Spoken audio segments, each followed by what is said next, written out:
We are expecting right across the southeastern quadrant of the state particularly, temperatures to be right up into the mid-40s, low to mid-40s.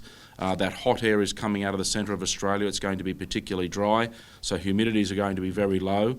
We're going to see the westerly winds, northerly winds turning westerly winds throughout the morning and throughout most of the day before we see a fairly volatile southerly change moving up the coast sometime late this afternoon and getting to places like Sydney not till late tonight.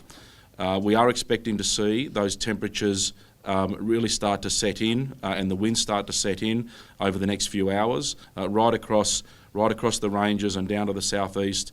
Between 8 a.m. and 11 a.m. is where we're expecting to see temperatures really start to climb into those high 30s, early 40s and be accompanied with the hot, dry winds coming out of the west. At this stage, the southerly change through that part of the state, starting right down in the southeast corner of the state, is not expected to start moving or developing until something like 3 p.m. or 5 p.m. this afternoon. It's a little bit fluid at this stage, and we're working very closely with the Bureau today as we monitor and track and forecast its spread. But whatever the case, we are going to have a long day dominated by hot temperatures, dry atmosphere and winds coming out of the ranges. We're talking 40, 50, gusting 60 to 70 kilometres an hour from the west and northwest, and then the southerly change that's coming through, particularly along the coastal strip where a lot of these fires and these at-risk communities are. We're expecting those southerly strengths to be somewhere up around 80 kilometres an hour with their gusting. So it's going to make for a very dangerous day. It's going to make for very volatile fire grounds, very dangerous fire grounds, and all that is in the path of those fires.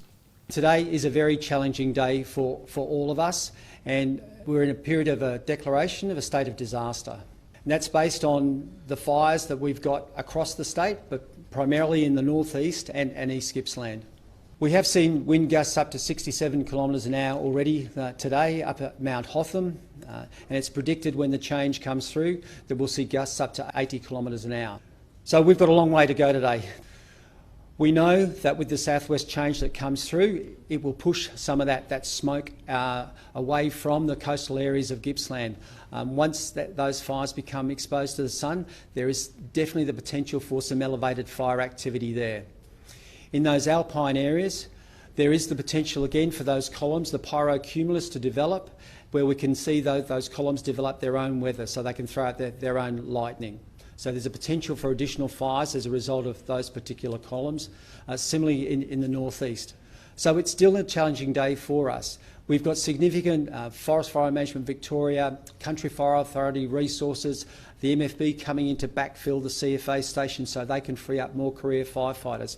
So it's a huge effort at the moment in terms of a lot of resources working so hard to keep our communities safe.